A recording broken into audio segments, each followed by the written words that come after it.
Hello, everyone, and welcome back to another episode of the Cherry Heat Check, where I'll be checking in on Lobo basketball. This is Ricky Thompson. Happy Thanksgiving week. It is Monday, November 24th.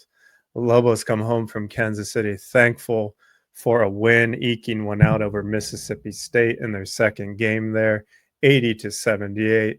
Of course, going down to Nebraska last Thursday and losing 84-72 in that one, their second loss in a row after losing to New Mexico State 2 Saturdays ago, 76-68. I'll be breaking down what I saw out in Kansas City in those Hall of Fame games. Obviously, two very different games and two very different styles of play from the Lobos. Obviously, the second game, something I think they can really build on. But as a Lobo fan right now, you just have to be very thankful for the football team doing well at 8-3 now after defeating Air Force. Lobo men's cross country finishing second nationally with Haptom Samuel leading the way as a national champion. And then the women's team of cross country finishing fourth as well. So all things pointed up for the Lobos. Basketball team will host Alabama State this Wednesday, a game I will actually be in town for, my first time being at a home game in the pit in probably over 10 years, and it'll be my 5-year-old daughter's first time there. So I'm looking forward to getting in there and seeing this basketball team in person. Just want to thank everyone for interacting with the show and comments and commenting on Twitter out there. Really appreciate you guys keeping me in the loop way out here in California. So let's get into what we saw this past week. Going into the tournament in Kansas City, my expectation was for the Lobos to have a high chance of losing both games just based on the other teams in the tournament. Nebraska coming in with a KenPom of 41, Mississippi State a KenPom rating of 45, and Kansas State, the team the Lobos didn't end up playing, was ranked 72 going into that. And going into this game, the average KenPom rating of the teams the Lobos had faced was around 225. So major step up in competition for the Lobos. And they dropped that first game to Nebraska.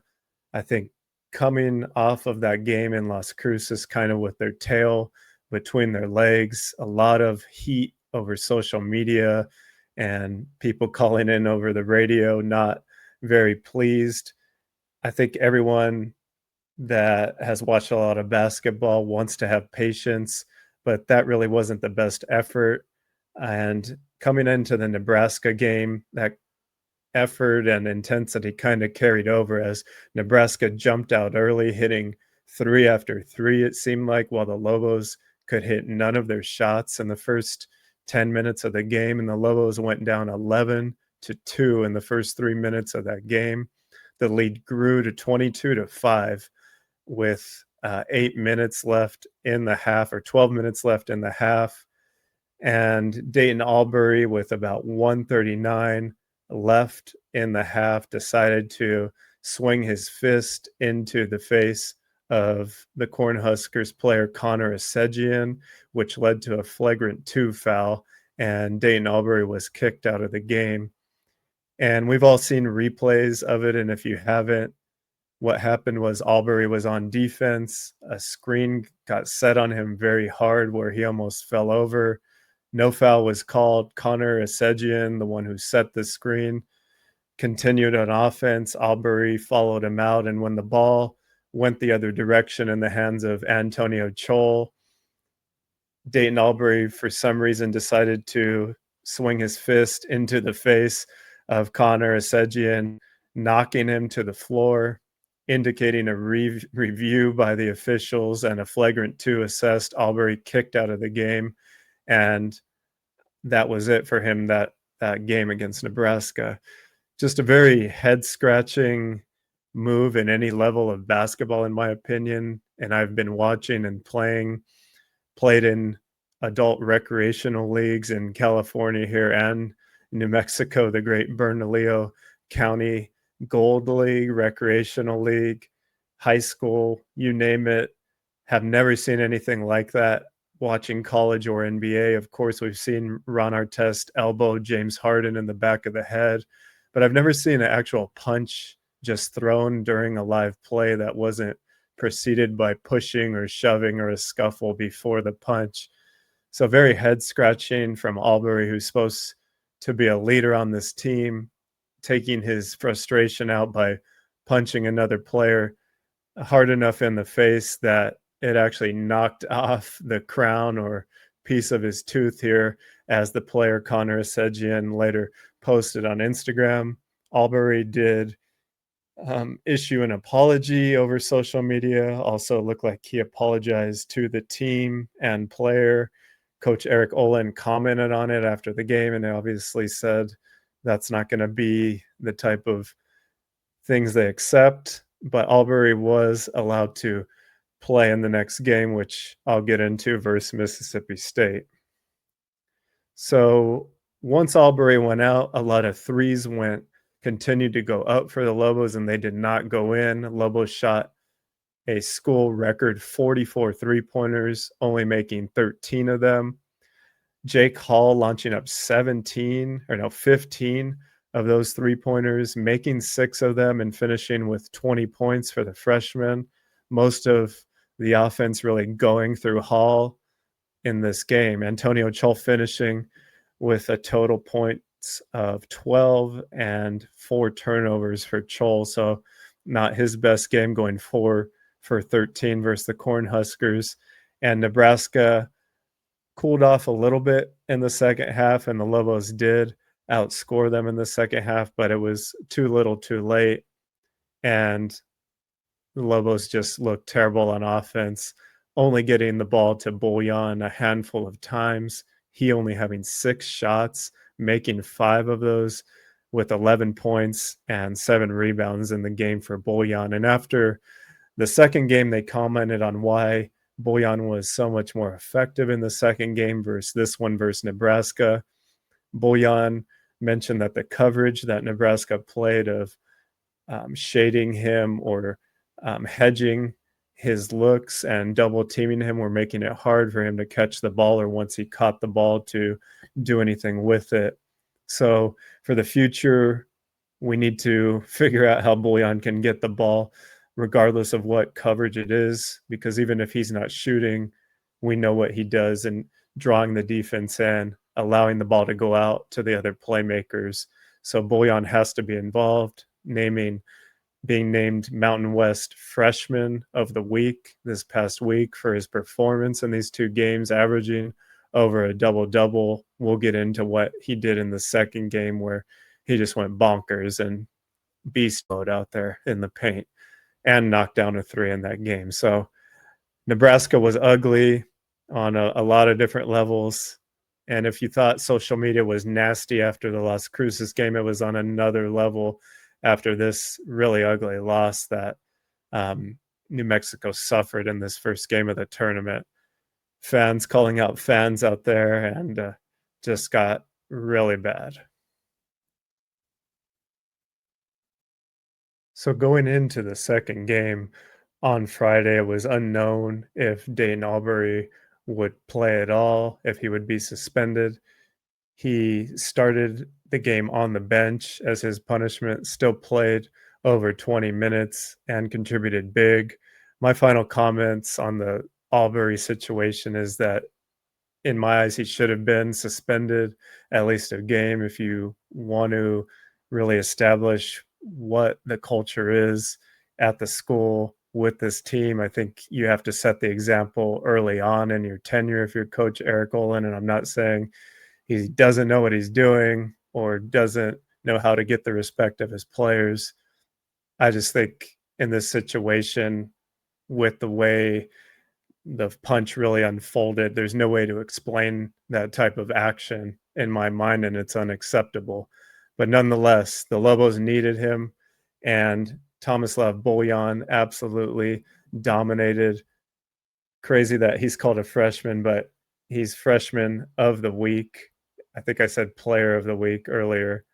but he is freshman of the week in the Mountain West this week. The 23-year-old Croatian sensation, 19 points, 21 rebounds in this game, setting freshman records with the likes of Kenny Thomas and others along the way. So Tenet starting the game with Albury out, Tenet playing critical minutes, of course, sealing the game with 2 free throws down the stretch. Can't really say enough about how different this game looked from one night to the next. Buljan getting heavy touches on the block or at the top and being able to make decisions from there. Really well done. Tenet, Hall only knocking down 2 threes in this game, but both of them were needed. Chol scoring all of his points in the first half, but in my eyes, really getting the team going in the first half, knocking down a bunch of shots early, going 5 for 11 total, 2 for 5 from 3 with 5 rebounds. Chris Howell chipping in with 6 points and 2 steals for Howell, really making it all go. The one problem I have with Howell is ever since the game where both Albury and Tenet were out versus UC Riverside, he's kind of been hesitant to shoot the ball. He has a mid-range 10 to 15 foot jump shot a lot of times, and he's looking to pass. He has to be able to make a 10-foot shot to bring the defense up, and it's a shot he can make. Kevin Patton Jr. finally getting some minutes, not playing against Nebraska, getting 8 minutes versus Mississippi State.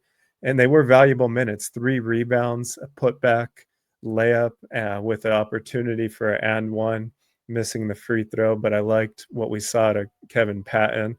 JT Rock got up 8 shots in his 11 minutes, going 2 of 8, playing fairly well for him.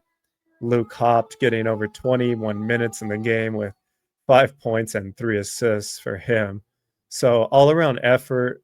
And Uriah Tenet, 13 total points, 5 of 6 at the line, and 3 assists. And what impresses me most about Tenet, even though he's making some turnovers when he makes his jump stop in the paint, he doesn't leave his feet a lot unless he knows what he's doing with it. And he's playing off 2 feet in the paint, which allows him to make better decisions. He's not going off 1 foot unless he's ready to finish. And if you look at Albury right now, most of the time when he gets to the rim and he's not actually going up, when the ball comes out for a pass, it's out of control a lot of times where he ends up on the ground. The ball comes out hot as a hard pass to catch, or it ends up as a turnover. And I think that's why Albury needs to play off 2 feet more, a la Jalen Brunson type style, or watch his freshman friend here, Tenet, how Tenet always jump stops when he's at the end of his drive, so a better decision can be made. And I don't see that out of Albury right now. And I have some efficiency numbers I'll get into here a little bit later just to show how with Tenet in the game, the Lobos offense is running more efficiently than when Albury is in with the other 4 starters. So it's only been a small sample size, and I'm not saying Tenet is better than Albury, but at this point, the offense is running better with him on the court with almost the same amount of minutes played. So Buljan, of course, named to the all-tournament team of the Hall of Fame Classic, along with his Mountain West Freshman Player of the Week honors. Just absolute domination. And that's why I told you I'd vote him an easy all-conference selection in the preseason, something most media members did not do because he was not on that initial poll that was put out there for some reason. So looking at the Lobos 5-man efficiency statistics so far from the Evan Maya website, where he breaks down the most efficient 5-man rotations for each team. Most efficient on offense and defense so far has been the lineup of Uriah Tenet, Chris Howell, Jake Hall, Antonio Chol, and Tomislav Buljan. second most efficient has actually been a lineup that includes Deyton Albury with Tenet on the floor and Buljan, Chol, and Hal.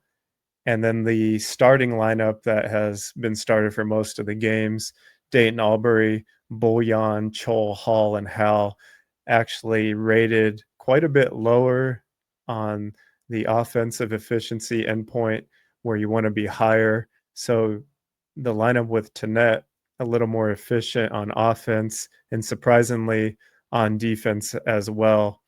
And this is just a small sample size into the season. We will see what continues here.